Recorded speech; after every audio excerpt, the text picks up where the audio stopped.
ನಾವಿವತ್ತು ಪಾಲಕ್ ಸೊಪ್ಪಿನ ರಸ ಮಾಡೋಣ. ಅನ್ನಕ್ಕೂ ಸೈ, ಮುದ್ದೆಗೂ ಸೈ. ಒಂದು ಸಲ ಮಾಡಿ ತಿನ್ನಿ, ಸೂಪರ್ ಟೇಸ್ಟ್. ಮತ್ತೆ ಮತ್ತೆ ಮಾಡಿ ತಿಂತೀರ.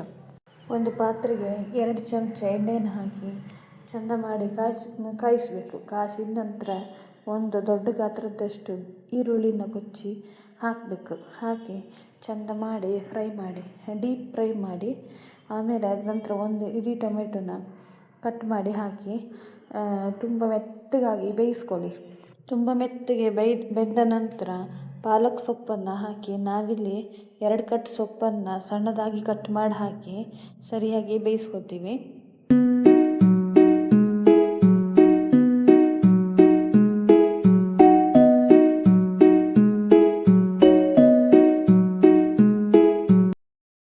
ನಂತರ ಒಂದು ಮುಷ್ಟಿ ತೆಂಗಿನ ತುರಿ, 1 ಇಂಚು ಶುಂಠಿ, 6 ರಿಂದ 7 ಎಸಳು ಬೆಳ್ಳುಳ್ಳಿನ ಹಾಕಿ ಡೀಪ್ ಫ್ರೈ ಮಾಡ್ಕೊಳ್ಳಿ. ಅರ್ಧ ಚಮಚ ಅರಿಶಿನ, 1 ಚಮಚ ಗರಂ ಮಸಾಲೆ, 1 ಚಮಚ ಜೀರಿಗೆ, 2 ಚಮಚ ಖಾರ ಪೌಡ್ರನ್ನ ಹಾಕಿ ಸರಿಯಾಗಿ ಮಿಕ್ಸ್ ಮಾಡ್ಕೊಳ್ಳಿ.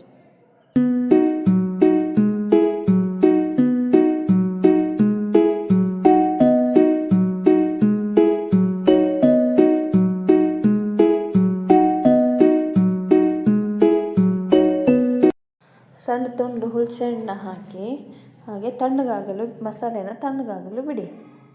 ಮಸಾಲೆ ತಣ್ಣಗಾದ್ಮೇಲೆ ಮಿಕ್ಸರ್ ಜಾರಿಗೆ ಹಾಕಿ ತುಂಬ ನಯಸ್ಸಾಗಿ ರುಬ್ಕೊಡಿ. ರುಬ್ಬಿದ ಮಿಶ್ರಣವನ್ನು ನಿಮ್ಗೆ ಯಾವ ಪಾತ್ರೆ ಬೇಕೋ ಆ ಪಾತ್ರೆಗೆ ಹಾಕ್ಕೊಂಡು ಅದಕ್ಕೆ ನಿಮ್ಗೆ ಎಷ್ಟು ಅದಕ್ಕೆ ನೀರು ಬೇಕು ಅಂತ ಅಷ್ಟು ಅದಕ್ಕೆ ನೀರು ಹಾಕ್ಕೊಂಡು ಅದಕ್ಕೊಂದು ಚಮಚ ತುಪ್ಪನ ಸೇರಿಸಿ ಅದರ ನಂತರ ರುಚಿಗೆ ತಕ್ಕಷ್ಟು ಉಪ್ಪನ್ನು ಹಾಕಿ ಚೆಂದ ಮಾಡಿ ಕುದಿಸಿ. ಅದನ್ನ ಸಣ್ಣ ಬೆಂಕಿಯಲ್ಲಿ ಕುದಿಸಬೇಕು. ನೋಡಿ, ನಾನೀಗ ನಿಮಗೆ ಝೂಮ್ ಹಾಕಿ ತೋರಿಸ್ತೇನೆ ರಸ ಯಾವ ಥರ ಬಣ್ಣ ಬದಲಾಗ್ತದೆ ಅಂತ. ಹೀಗೆ ನೋಡಿ ಪಾಲಕ್ ಸೊಪ್ಪಿನ ರಸ ರೆಡಿ ಮಾಡುವುದು.